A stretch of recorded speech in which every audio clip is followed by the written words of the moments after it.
আজ হলো রবিবার আর দিদির বাড়ি থেকে ব্লগটা শুরু করলাম রবিবারের সকালটা। আজ হচ্ছে বাড়ি যাওয়ার পালা।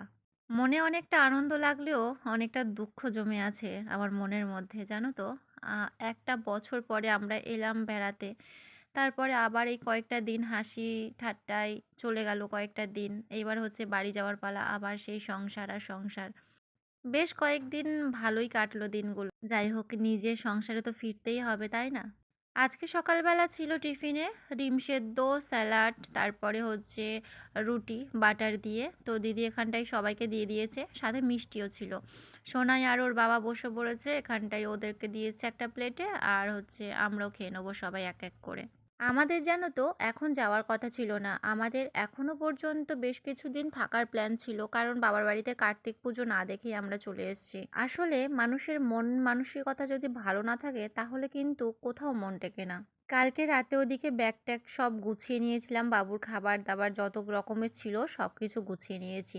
আমরা বেরোবো, তাই দিদি বলল যে ভাত বেড়ে দিচ্ছি, ভাতটা খেয়ে নে, খেয়ে দে একটু রেস্ট নে, তারপরে হচ্ছে আস্তে আস্তে বেরোবি। শিয়ালদা থেকে তিস্তা তোস্তার ওই এক্সপ্রেসটা আমরা ধরবো, ৩টের সময় আছে। তো এখন হচ্ছে বেশি বাজেনি, তো খেতে বসছি হচ্ছে 12টার দিকে। তো আমরা বেরোবো ওই 1:30টা নাগাদ এইরকম। আজকে একদম সাদামাটা রান্না, কারণ স্পাইসি খাবার হলে কি বলো তো, যাওয়া আসা এতটা পথ, তো সেই জন্য একটু কষ্ট হয়ে যাবে, যার জন্য হচ্ছে একটু সাদামাটা রান্নাই ভালো। তো এখানে হচ্ছে পাবদা মাছ আছে, আর হচ্ছে আমোদি মাছ আছে, বেগুন ভাজা আর কুমড়ো আলু তরকারি। ইচ্ছে থাকলেও উপায় নেই, জানো তো। অনেক ইচ্ছে ছিল যে বেশ কিছুদিন থাকবো, কিন্তু ওই যে ইচ্ছে থাকলেও উপায় নেই। এটাই হচ্ছে মেয়েদের জীবন। চলো, আমরা সবাই রেডি হয়ে পড়েছি, এইবার হচ্ছে আমরা বেরোচ্ছি। তো এখন হচ্ছে যাব সোনারপুর স্টেশন, সোনারপুর থেকে ট্রেন ধরবো। সামনে দেখি যদি তাড়াতাড়ি টোটো পেয়ে যাই তাহলে টোটোতে করে চলে যাব। আমি আর 10টা মেয়ের মতন নই, জানো তো। আমার জীবনটা একদম আলাদা। আর 10টা মেয়ে যেমন বিয়ের পরে বাবার বাড়িতে হুটহাট করে চলে আসতে পারে, আমার দ্বারা কিন্তু সেটা হয় না। বছরে একবার আসি, তাও ঠিক মতন থাকতে পারি না বাবার বাড়িতে। এতটা পরিমাণে খারাপ লাগে না, কি বলবো। কিন্তু কিচ্ছু করার নেই, জানো তো। আমরা মেয়েরা বিয়ের পরে অনেকটাই বদলে যাই, আগের মতন থাকতে পারি না। কারণ আমাদের জীবনে আমাদের সংসার আছে, আমাদের বাচ্চা কাচ্চা আছে। তাদের জন্য চিন্তায় চিন্তায় আমাদের সারা জীবনটা এইভাবেই কেটে যায়। বেশ কিছুদিন থাকবো বলেই এসেছিলাম, জানো তো। অনেক দিন পরে আসছি তো সেই জন্য, কিন্তু থাকতে আর পারলাম কই। আমার কপালে না যেমন শ্বশুরবাড়ি নেই, তেমনি কিন্তু বাবার বাড়িও নেই। ওই যে বললাম, আমার জীবনটা একটু অন্যরকম, আর 10টা মেয়ের মতো নয়। মাঝে মাঝে আমার মনে হয় যে আমি হয়তো নিজের ইচ্ছায় বিয়ে করেছিলাম বলে আজকে আমার জীবনটা বদলে গেল এইভাবে। অনেক মেয়ে আছে যারা নিজের ইচ্ছায় বিয়ে করেও দুবেলা বাবার বাড়িতে যাওয়া আসা করতে পারে। কিন্তু আমার কপালটা দেখো, আমার কপালে এত দূরে বিয়ে ছিল, সত্যি ভাবতেও পারিনি জীবনে যে বছরে একবার বাবা মার মুখটা দেখবো, মানে স্বপ্নেও কল্পনা করতে পারি না এগুলো। ভাবলে অনেকটা কষ্ট লাগে, কিন্তু কিচ্ছু করার নেই, জানো তো। যখন নিজেই বিয়ে করেছি দেখে শুনে, তখন তো এগুলো মেনে নিতেই হবে।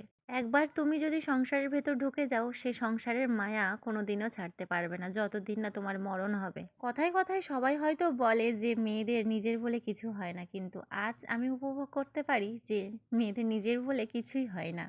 আজ নিজের বাড়িটাও কিন্তু পর হয়ে গেছে, শুধুমাত্র কিছুদিনের অতিথি হয়েই যাই। দেখো না, কথা বলতে বলতে একদম ইমোশনাল হয়ে পড়ি। যাকে তোমাদেরকে আসল কারণটা আমি বলি। বাবার বাড়িতে বেশ কিছুদিন ভালোই কাটছিল, তারপরে যখন তোমাদের দাদা ভাই চলে এলো, মানে এই বাড়িতে মুর্শিদাবাদে চলে এলো, তারপরে কিছুদিন যাওয়ার পরে সোনাইয়ের শরীরটা একদম খারাপ হয়ে যায়। মানে এক জায়গা থেকে এক জায়গায় গিয়েছে, তারপরে একটা ওয়েদারেরও ব্যাপার। এখন যেহেতু ওয়েদার চেঞ্জ হচ্ছে, সকল বাচ্চাদের কিন্তু ঠান্ডা সর্দি জ্বর এসব কিন্তু হচ্ছে। বাবুরও কিন্তু ঠিক এইভাবে সর্দি থেকে ঠান্ডা লাগা, তারপরে জ্বর এসবে পড়ে যায় আর কি। তারপর ওই যে ও তো বাবাকে ছাড়া থাকতে পারে না, তার মধ্যে বাবা বাবা করে করে আরও টেনশানে মানে জ্বরটা ধরে ফেলে ওকে। বাবার বাড়িতে তো আমরা ২-৩টে ডাক্তার দেখিয়েছি, কিন্তু তাতেও সারেনি। ওষুধ চেঞ্জ করে করে দিয়েছি, তাও হয়নি। তারপরে হচ্ছে আমি এই একটু রাগারাগি করে চলে এলাম হচ্ছে ইয়েতে, আমার দিদির বাড়িতে। দিদির বাড়িতে এসেও সেখানেও মানে সোনাইয়ের খুব সর্দি কাশি জ্বর হচ্ছে। তারপর আমার দিদি ওকে নিয়ে যায় ডাক্তারের রিপোর্ট করাতে, তো সেখানে থেকে এই ওষুধ টষুধ খেয়ে ভালো হয়েছে। তারপরে হচ্ছে আমরা এই যে রোববার বাড়ি ফিরছি। তো বন্ধুরা, আমরা চলে এলাম বাড়িতে। এবারে খুব তাড়াতাড়িতে এলাম। শিয়ালদা থেকে ধরেছি 3টে ট্রেন, আর আমাদের স্টেশনে সালার স্টেশনে নামলো হচ্ছে 6:30টায়। তো সেখান থেকে আমাদের এখানটায় বেশিক্ষণ টাইম লাগেনি চলে আসতে। তো আমরা বাড়িতে চলে এসেছি। আর এসে ফ্রেশ ট্রেশ হয়ে দেখো বেড কাভারটা চেঞ্জ করলাম, অন্য ছিল তো এখন চেঞ্জ করলাম, যেহেতু আমরা ছিলাম না। তোমাদের দাদাভাই ছিল, ও তো আর চেঞ্জ করবে না। তো যাই হোক, তোমাদের দাদাভাই এখন রান্না বসিয়েছে, ডিম সেদ্ধ, আলু সেদ্ধ, বেগুন পোড়াচ্ছে, বেগুন ভর্তা হবে পেঁয়াজ টিয়াজ দিয়ে, আর হচ্ছে ডিম সেদ্ধ আলু সেদ্ধ। আর এই যে সোনাই,